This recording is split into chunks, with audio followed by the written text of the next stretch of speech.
Yes, sir. This young man right here. But what we want you to do is stand up. We're going to bring a mic. I want you to introduce yourself, tell me where you're from, and then make your question or your comment. Good afternoon. I'm Jamal. I'm from CentroNía. My question is, did you set goals for yourself when you were younger? Well, did everybody hear the question, did I set goals for myself when I was younger? Let me say, first of all, that I actually didn't set a lot of goals for myself when I was very young. When I got to be about your age, a lot of my goals revolved around basketball, which were probably misplaced goals because I did not have Chris Paul's talent. But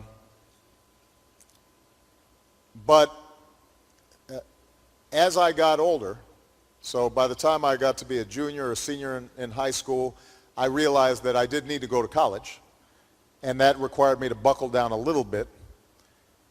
And then when I got to college, my first 2 years, I was still kind of enjoying myself a little bit too much and was still a little too casual about my studies. And it wasn't probably until I was about 20 that something happened inside me where I really said, you know,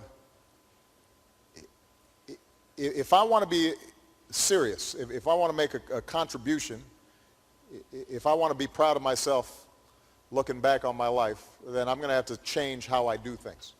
And sometimes initially I didn't know how to do that. But that's where the goal setting came in because, you know, you'd start small. I'd say to myself, all right, my goal is to read a certain number of books a month. Or my goal is to, you know, boost my GPA in college this much. Or my goal is to interact with my peers a little differently than I had been doing in terms of how often I went out. Or, right, so it could just be simple goals initially. And over time, those goals became more ambitious. And the truth is, I still set goals every day. You know, every morning I've got a checklist of here are the things that I need to get done. And it starts off with big goals, right? So let's just take my brother's keeper. My goal is to make sure that every young person in America, if they're putting in the effort, they can succeed. And they've got ladders of opportunity to take them where they want to go, regardless of what their talents or interests are. So that's a big goal. That's a 40,000-foot goal. But if I just stay there, I'm not going to get it done, right? So then I've got to break it down into, well, what are the component parts of that? Well, number one, I've got to make sure the school system works well.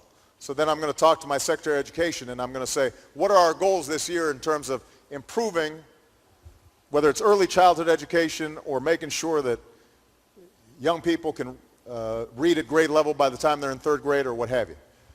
But then it's also, there's a criminal justice component to it because I'm trying to figure out how do we get more young men into college and fewer of them into jail, which means that I've then got to talk to the Attorney General, Eric Holder, and I've got to say, what are our goals for trying to revamp how we think about the interaction between law enforcement and young men of color? So I'll break it down into those parts, but that's still not at the best level because now I've got to say, what's our specific plan to do it and what am I going to be doing this week? What am I going to be doing this month and what am I going to be doing this year to get that done? And so you keep on breaking it down from the very general down to the specific. And ideally, what I'm producing then is every day when I wake up, I've got a checklist of here are the specific things I'm going to do today to achieve my goal. Now, but you don't get there right away. So you can't, you know, if you decide, what do you want to be? You want to be a lawyer. Okay. And what year are you in now in school? You graduate, you're a senior so you're a rising senior. Okay, so your first goal is you got to go to college to be a lawyer. So that means right now your focus should just be on what do I need to do to get into the best college with the least debt when I graduate from college as possible, right? That's going to be your top priority, right? But then you can start breaking into different goals. You can start saying, what lawyers do I know where I could maybe have a summer internship at a law firm? And how do I talk to How do I meet somebody who's a lawyer who can give me a sense of what it's like to be a lawyer? And I've got to think about what kind of law do I want to practice? And what kind of classes should I take once I get to college to prepare me for law school? So there are a whole range of things that you can start breaking down into their component parts. But if you don't set a target, it's just like, I'll probably end up using a lot of NBA analogies here today just because I got a lot of ballers here. You can't make a shot if you don't aim.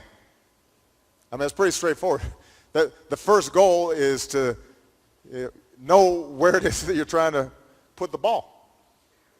And if you don't have a clear sense of direction, a clear objective, then it doesn't matter how much talent you have, you're not going to get there, right? It's a great question, though. All right, who else?